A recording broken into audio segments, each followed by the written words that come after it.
Greetings, my name is Tim Johnson. This is Recovery, Strength, Hope and Courage. This is part 3 of my story in addiction, and really this is the end game, if you like. This will bring you from where I left it last time at 52 years old up until the present moment, I suppose. And then I'll do a final video, which is just a sum up, which I'll do in a few days' time. But yeah, this video I really want to call the end game, because this was the point of my life which is very crucial to this message I want to try and get across about recovery. But it starts off where I left it last time, where I just separated from my wife because of the relapse, and I've been sort of ensconced in our little house, this one-bedroomed house in Tamworth, in the Midlands, that we owned and used to rent out. So it's on my own, which my wife had set me up in, which was considering, you know, what everything I'd done. This was extremely generous of her at the end of the day.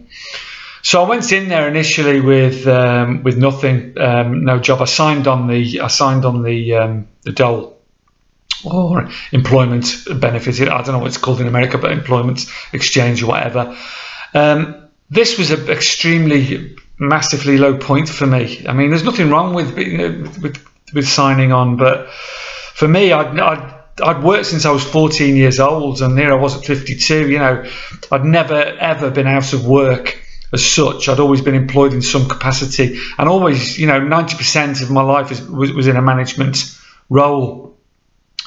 So at that time, I suppose my self-worth was at its lowest ebb. It really was. I hated myself. You know, I've never particularly liked myself anyway throughout my whole life. It's something I've battled with, you know, as well as everything else. It's something that I've carried with me for my whole life, this feeling of self-hatred. I mean, at this stage, I literally couldn't look in the mirror into my own eyes. I hated myself, and I hated everything I'd done, and was angry, and I resented my family even. You know, it was, God forbid, it wasn't their fault what had happened. It was totally my own doing. It was my own, you know, and at the time I didn't realise this. I was just so wound up in my own little insular world that I hated the world. I hated everybody and everything, but particularly myself.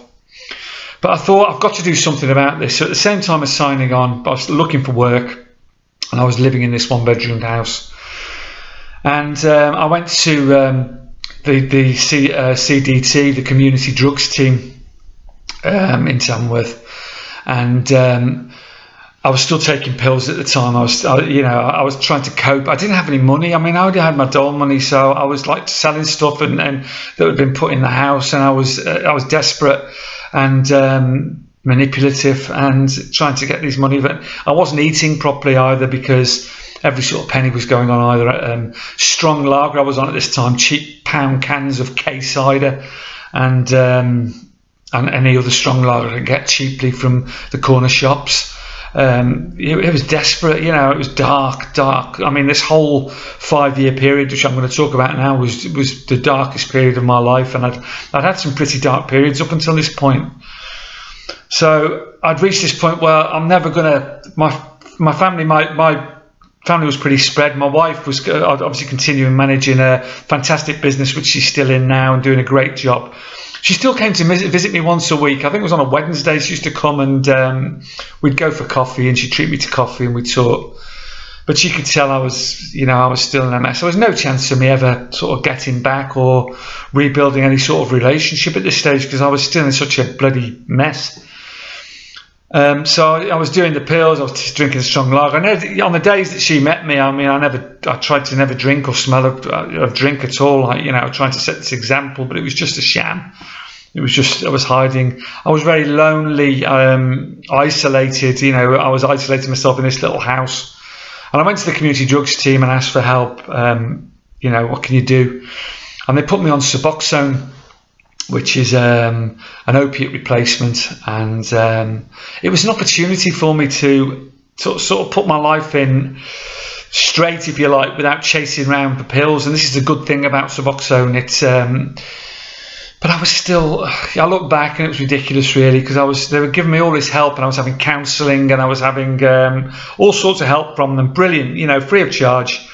I was getting the prescriptions of Suboxone in this country was because I was on the dole or unemployed. I wasn't paying for those, so everything would have been in my favour, but I obviously hadn't reached that point yet where you know, I could change. I didn't realise, and I suppose deep down I didn't want to. I just wanted to wallow in my own self-pity and self-hatred. So I was drinking heavily. I was taking this Suboxone, and I wasn't doing the pain pills. But then I had I took pain pills, and ridiculous, because with Suboxone, you don't get any high from it because there's naltrexone in it. So you don't get any high from what I took. You know, and it almost knocked me into withdrawal. You know, I felt ill. But they did urine tests at the CDT, and I failed it because I'd taken these pills, and I went back to where I was before, back to square one. Anyway, I managed to get a job back at Ocado. It was at nights, working nights. So I was drinking all day and working all night and taking pills, and it wasn't eating properly and disintegrating slowly but surely, and lonely and isolated. My one daughter was travelling around the world, and my other daughter was in London. And one thing, you know, that's come out of this, they both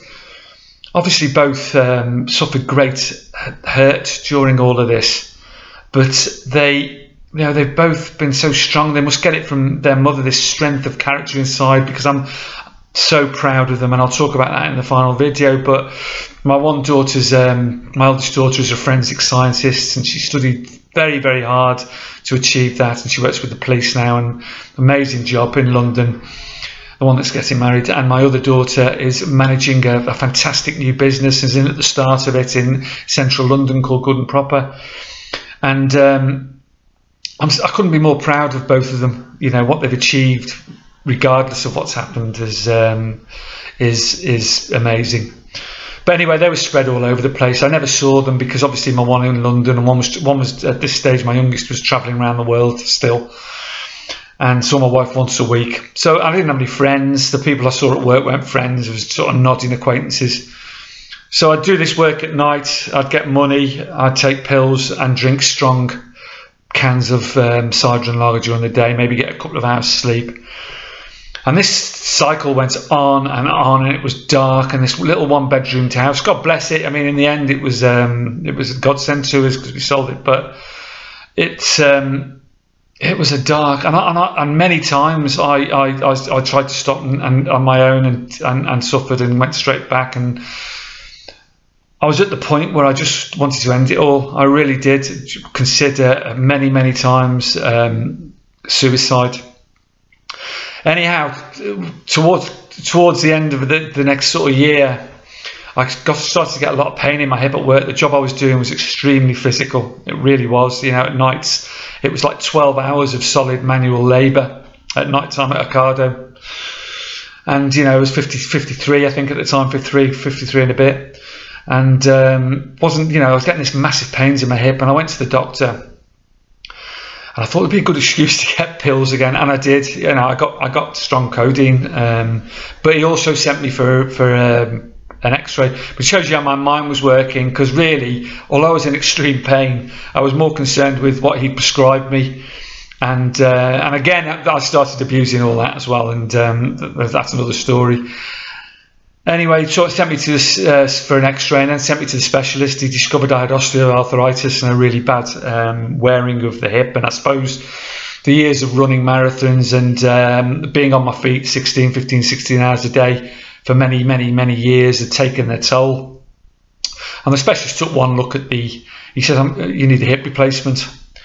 And it was a real shock to me. And my wife was there to support me during this little bit, actually, which was great. She came to the hospital with me, and it was another opportunity for me to change, I suppose, but didn't really happen. Did for a little bit, but anyway, I was surprisingly in very quickly, and I was one of the youngest hip replacements that he'd done. This specialist, and it was quite a horrendous operation. People say, you know, it's a routine operation, but it's a massive, great trauma to your body. And I went back to this little house to recover for but this time it was late October, early November. I think it was 3 years ago, about 3 years. 3 years ago now, to be honest with you. And anyway, at this time I was at my lowest ebb because they prescribed me tramadol at this stage when I came out of hospital, and I was necking them, abusing them. And it's a vicious drug, that, and I'll come on to that in a little minute.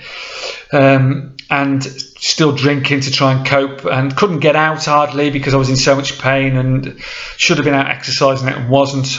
And anyway, at this stage, sort of fate and the universe, if you like, conspired, and everything sort of came together at once. I was coming up to 55, and I had a private pension which was going to mature at 55, which I'd paid into for a lot of years, as well as company pensions.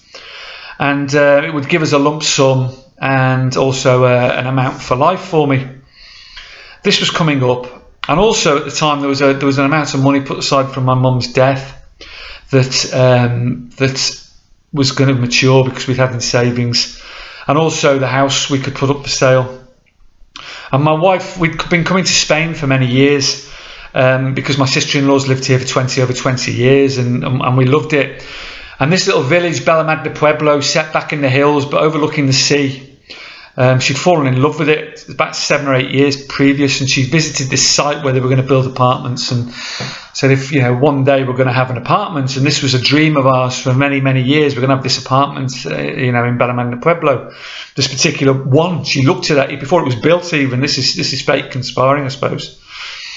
And she went during when I was sort of recuperating. I was in a right mess, so I was sort of housebound with my hip and drinking drugs, in total despair, not knowing what to do next really, because I couldn't look for a physical job. I was getting sickness benefit and spending all of that on shit and drugs and drink, and just suicidal basically, in black, in this darkness over me. And she came over and she saw that this was for sale, anyway, basically she said, well, we should pour everything into this, and you should go and live in Spain. This is what she's like. She's just so generous, but this was for the family. The idea was that the apartment wouldn't be in my name. I put my pension into it, the money from that we'd saved from my mum's inheritance, money we had saved, plus we'd sell the house and put the money in for this apartment.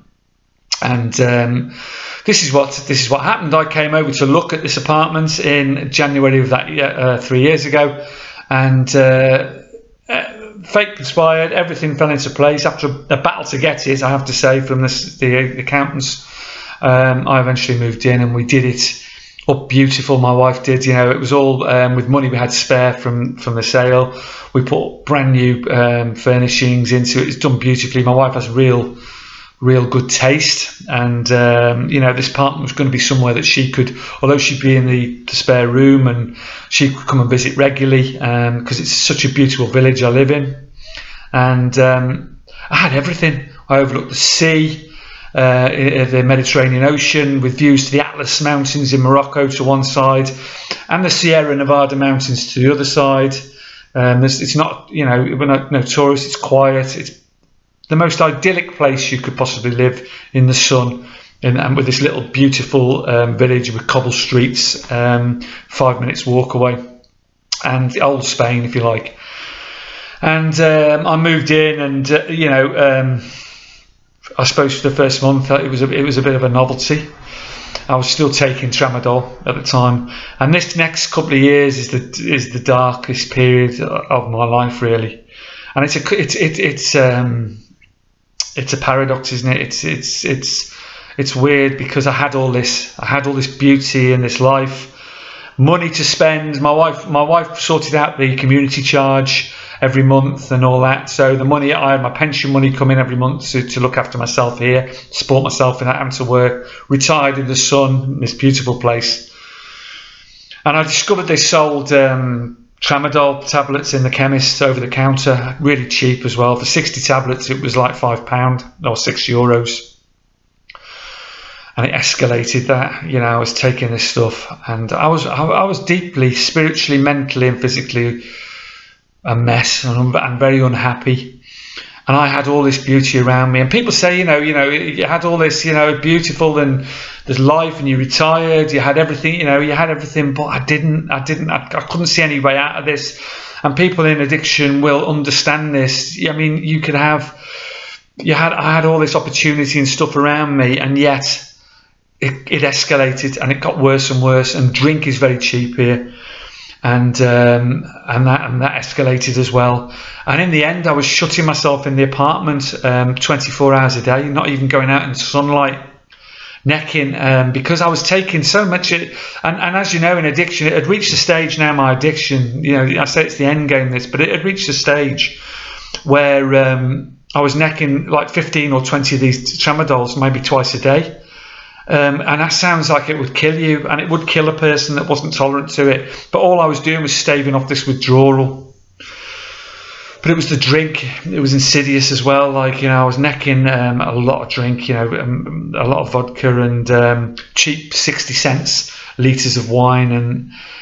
And I was waking up with the shakes and DTs and then having to stagger down to the shops to try and find the energy to go and buy this stuff, and the money, because I was using all my money. I was eating shit. I was eating convenience food. So obviously that had a massive effect on my mental state and physical state and energy state and everything, and you don't realize this in addiction at all. You don't realize any of it. You just see this dark, place that you can never get out of. You can never climb out of. Whatever happens, and it just gets worse and worse. And each day becomes like Groundhog Day, where you wake up shaking and suffering and withdrawing from drugs and alcohol, and your only thought is, A, have I got enough money to go down to the shops? B, have I got enough energy to stagger down to Aldi or into the village to buy cheap alcohol, or to the pharmacy, which is like 20 minutes walk away? Can I manage it and neck enough pills before I walk back to give me the energy to walk back? And this is how it had got. And this went on and on and on, and I was isolating, and everyone knew it. My family knew it, and I tried to hide it, and they were very, very worried.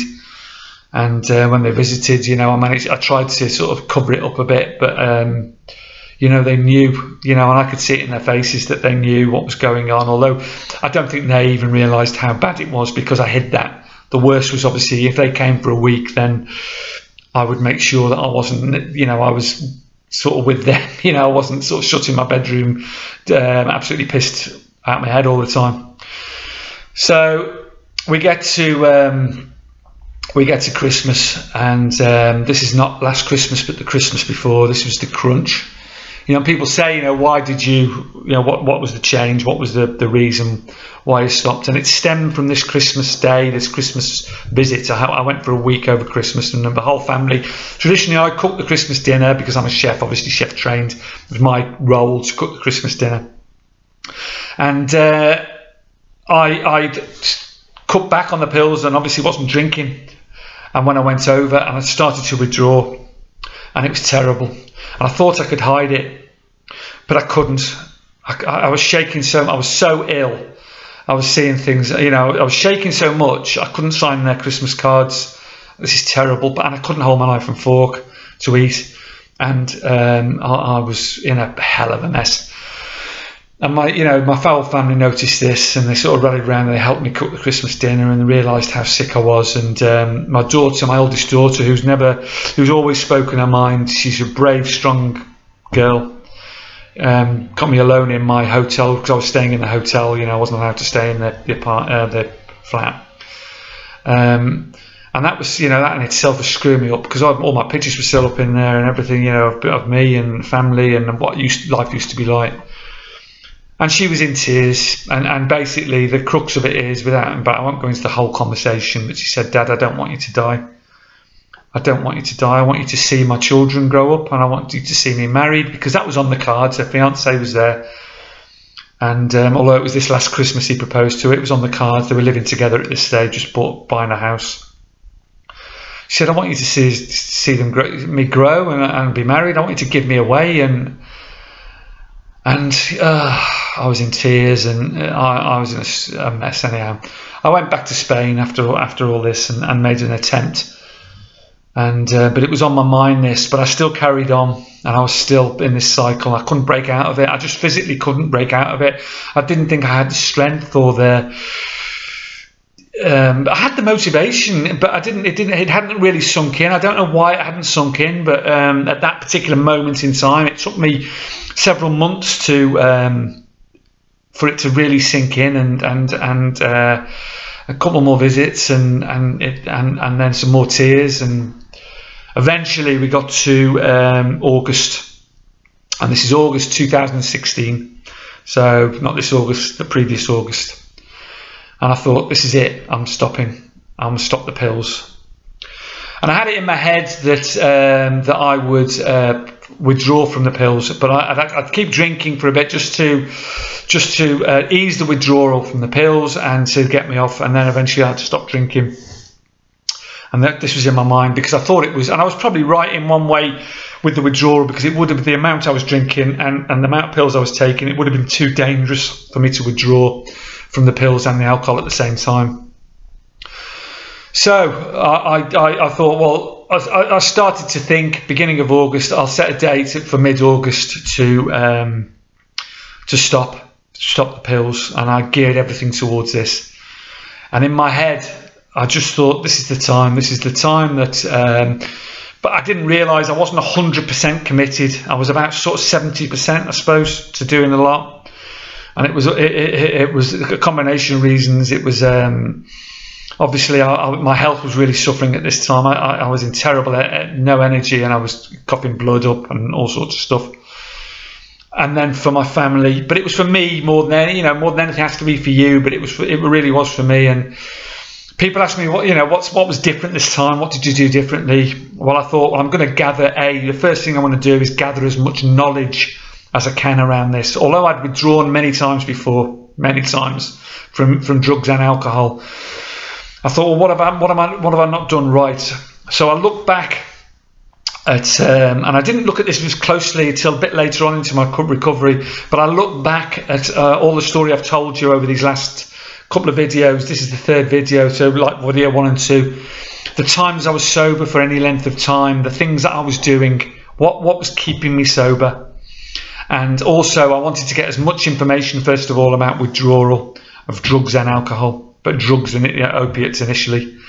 And I subscribed to channels like my own, Calm Support, Ryan Donnelly, Kevin O'Hara, Alcohol Mastery, and I absorbed all their videos, absorbed them all, got as much knowledge as I could behind me, and about withdrawal first of all, and prepared myself ready to go into this. And I was going to do both these withdrawals on my, cold turkey. I didn't go to the doctors. Now I'm not recommending that for everyone, because it is brutal. And those of you who've been through opiate withdrawal, alcohol withdrawal, know how brutal it is. And sometimes, and I'll go on to alcohol in a second, but sometimes it can be dangerous. So see a doctor if you're not sure. I'm not a medical professional, but I was determined to do this on my own, and I was on my own here. This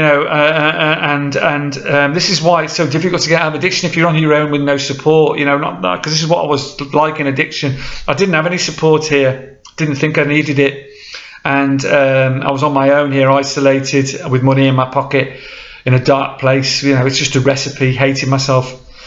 So I got all this knowledge about withdrawal and started to look at recovery and joined some groups. Recovery Family was the first group.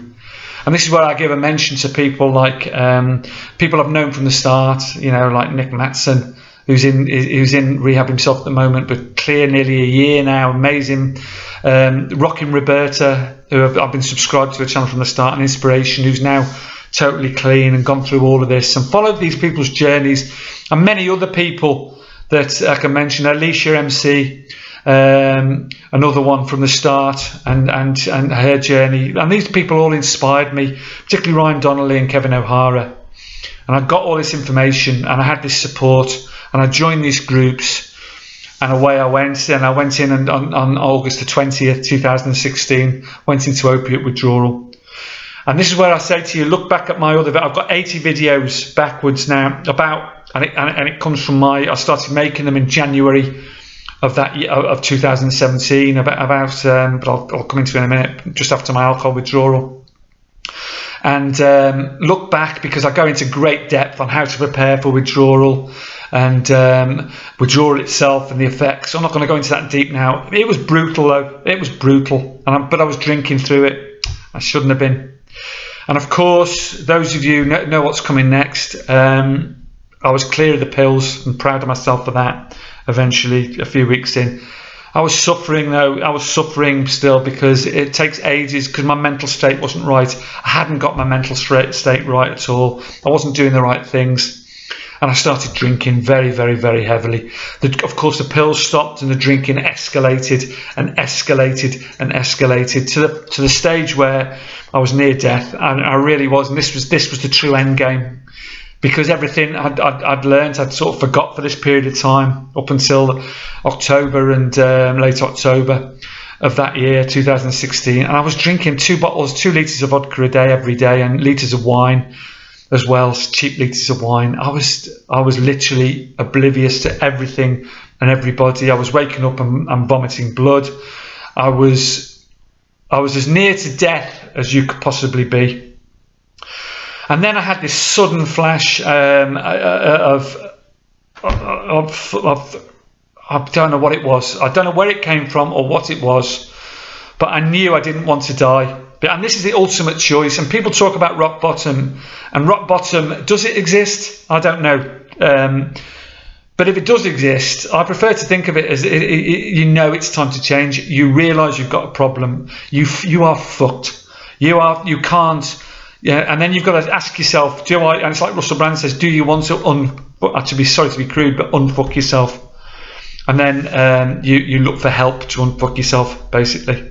And this is where I suddenly found myself at this crossroads, and I knew that if I didn't stop right now the drink and everything else and every other substance, and I didn't start to move forward and look after myself, then I would be dead. So I had this straight choice, you know, do I want to carry on living? And I looked around me. I went and stood on the balcony, and I looked at where I lived and the beauty that was surrounding me and the nature. And I had this flash, and all I can say is it was just this flash. And I don't know where it came from, but I wanted to live. I did want to live. I didn't want to just, literally another month or 2 months, I would have been dead. And I promise you, that's not an exaggeration, I would have been dead. And this is where it led me. And those of you that are watching this with young families and young now, heed this warning. Stop while you've got the chance. If you've got this in you and you've seen the journey I've took, stop now. Stop where you're at. Don't do this to your family. Don't do this to your children. Don't do this to yourself. More importantly than anything, don't do this to yourself, because this is where it's going to lead. But I had this flash, and I knew I wanted to live. I wanted to see my grandchildren from both my I wanted to give both my daughters away. I wanted to try and rebuild relationships with my wife and my children, my family, my friends. I wanted people to respect me again. I wanted people to want to know me again and gravitate towards me. I didn't just want to bang out this aura of negativity and doom that I was radiating, and people avoiding me because of the state I was in. I never washed, I never showered, I never shaved properly, I never looked after myself at all, or wore dirty clothes. Sometimes I never got out of bed unless I needed booze or drugs. This is where I was at. And so I had this flash, and on October the 20th 2016 I went into alcohol withdrawal, and it was profound and it was awful. And I got what's called GORD, which is a symptom. I thought I was dying. I thought I was having heart attacks. It's not pleasant, guys. It's not. When you're at this stage, and don't let yourselves get to this stage. I saw hallucinations. I was vomiting. How many times a day, I don't know. Massive diarrhea, total insomnia.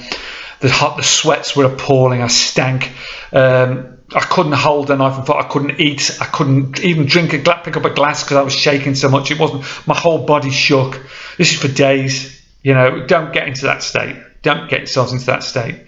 But all the time, these videos I was watching were inspiring me, and I wasn't commenting on the groups as such, but I was following them. I was following these groups. And eventually this passes. It's like everything, if you just hold on. I talked about rehab last time, and this guy Giles in rehab, and we'd read a book called A Million Little Pieces, I'd got involved in the Tao Te Ching at earliest when I was doing acupuncture and studying Eastern stuff, and this is where I'm at now with my connection. And I was looking at the Tao Te Ching in rehab, and I read a book called A Million Little Pieces. It's an inspiring book by James Frey about addiction and going into rehab. If you've not read it, read it. There's a lot of controversy around it, but it's an amazing, life-changing book. And one of his favourite sayings was "Just hold on." And Giles, who was my best mate, he was a fellow chef in rehab. So that was his favourite thing. You know, he said, doesn't matter how fucking bad it gets, Tim. He's Cockney. Doesn't matter how fucking bad it gets, Tim. He said, hold on. He said, it could be a second, it could be a minute, it could be an hour, it could be a day, it could be a month. He said, but if you hold on, it will get better. And that's one of the, and this is what James Frey was told by a guy in this book. And he sort of Giles passed it on to me, and I read the book, and I've got that tattooed on my hand as well, my arm. Just hold on. Incidentally, don't get tattoos of your dates. I got a tattoo on my arm here of the date in rehab, the 29th of the 10th, 06, a sober date. I've got a sober date on here.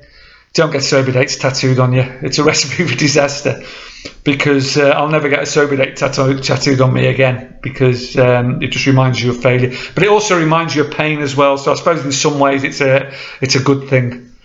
So be careful with that one.